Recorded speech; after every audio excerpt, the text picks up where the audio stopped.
Utah became the first state to pass an age verification law for app stores. Anthropic might get to use Universal Music Group's lyrics after all.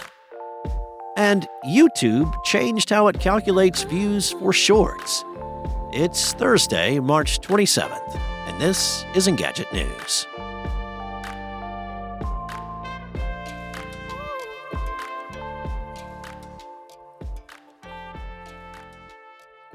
Utah Governor Spencer Cox has signed the App Store Accountability Act into law, making it the first state to require that App Store makers verify their users' ages. Under this law, people in Utah will need to be over age 18 to make a new account with an App Store. Underage users will need to link their account to a parent's so that the adult can give permission for the child to use certain apps. The legislation is intended to protect children and teens, according to bill sponsor Todd Weiler, a Republican state senator. However, it has also raised questions about privacy and where the burden of responsibility falls to ensure that underage users do not see inappropriate content. Meta, Snap, and X have supported the measure. Google, which runs the Play Store, had opposed the bill and called on the governor to veto the measure. As it stands, the App Store Accountability Act is slated to take effect on May 7th, but it seems likely that it will face legal challenges.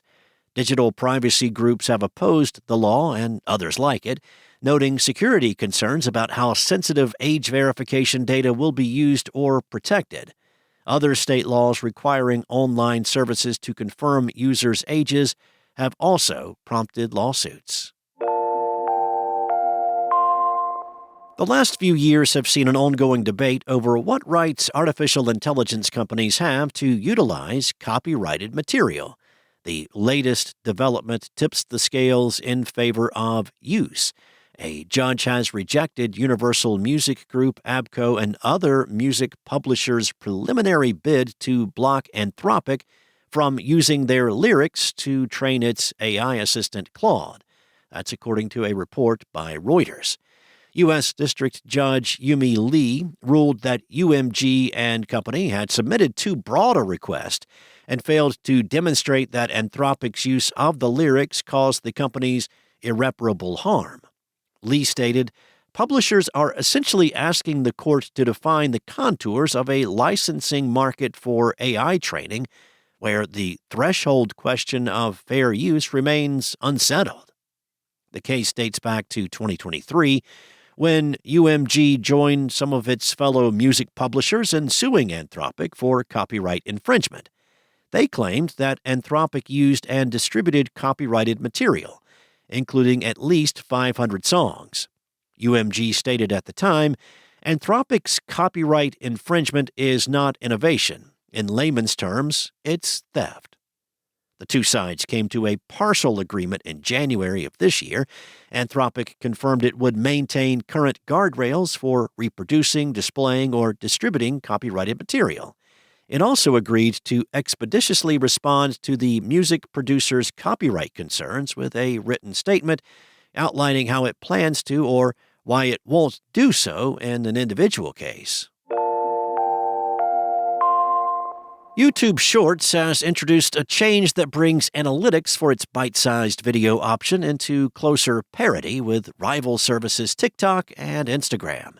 The video platform will remove the minimum playtime requirement it previously had for a user watching a clip to count as a view. Beginning March 31st, a view will be added anytime a YouTube short is played or replayed. This will likely mean that creators will see higher view counts after the change takes place. YouTube will continue to track engaged views, which measure the number of times a clip was played for a certain number of seconds. YouTube clarified that the shift would not impact creator earnings or their eligibility for the YouTube Partner Program. Both will continue to be assessed by the engaged view metric. Both Instagram and TikTok have defined a view as the number of times a video starts playing, although those platforms also offer metrics for tracking time spent watching a piece of content. Considering YouTube Shorts, Instagram, and TikTok have each claimed upwards of 1 billion monthly users, it makes sense that they count views similarly, so that creators can better assess how many of those people they are reaching across the services. Thanks for listening. There's more to these stories and more tech news at Engadget.com. This episode featured journalism from Anna Washenko and Sarah Fielding, and was voiced and produced from the sound studios of Spoken Layer. Enjoy your day, and I'll be back tomorrow with more tech news from Engadget.